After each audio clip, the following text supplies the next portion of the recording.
All right, so the final thing I'm going to do now is the finishing. So I'm going to go through and just clean up some of my anatomical features, accentuate some of the grooves, and then go through and do a final polish.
And they watch people run around. I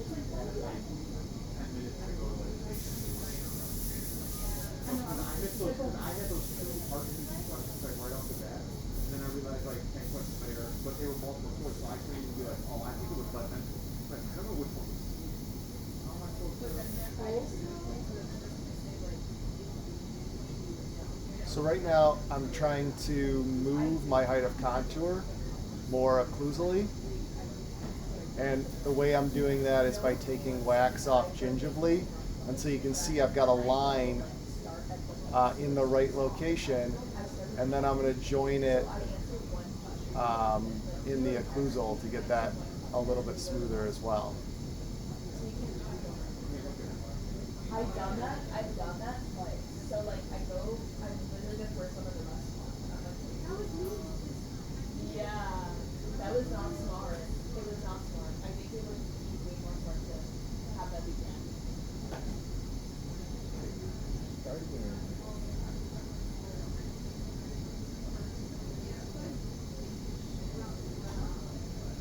And again, when I'm trying to do the height of contour, I'm going to do from one side, then the other, in order to establish and maintain heights of contour.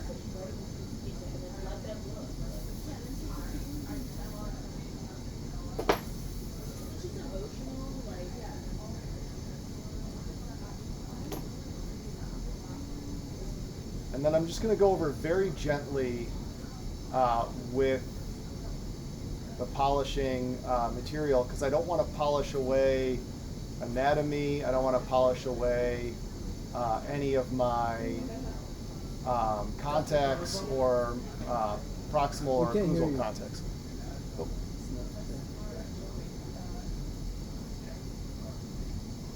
So I was saying during this, the battery's dead. I'm recording too. Yeah.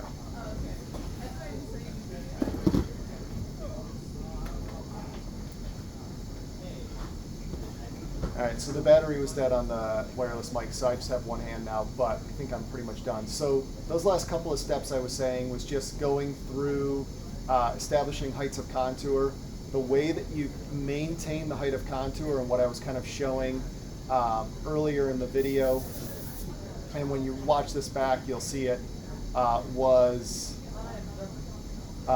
to carve from one side of the height of contour with the Hollenbeck, and then carve from the other side. It'll maintain the area in the middle as being the highest point, or again, the height of contour. And then when I went through with the polisher, again, I didn't want to use it too much.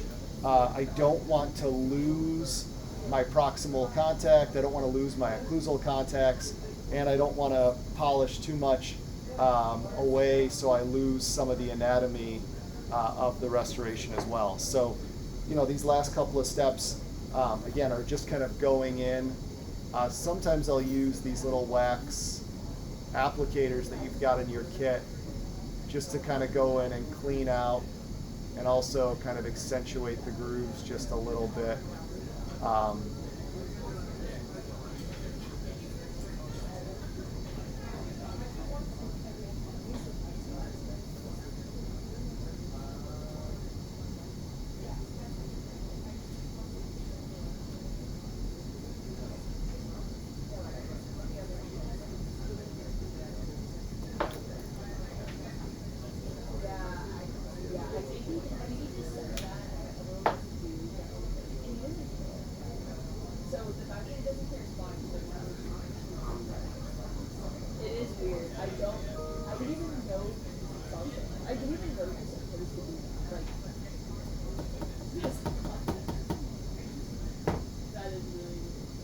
And again, we've maintained occlusal contacts. They might be a little heavy, so again, just taking these down just a hair, just so they're not as heavy. The thing I said earlier about not having the contact on the distal buccal cusp might not be true for yours. It's definitely true for mine. It's hard to get the contact on the distal buccal without bulking it up. So it's higher than the mesial buccal cusp and the distal mesial lingual cusp. So again, I usually don't build that up into contact with this half tooth, but when you're doing your full contour, you'll probably be able to accomplish that. You'll notice I have a occlusal embrasure that I'm evaluating again from this buccal view. I have a gingival embrasure, and I have an appropriate buccal and lingual embrasure relative to the contralateral. So that is the half contour wax up for tooth number 19.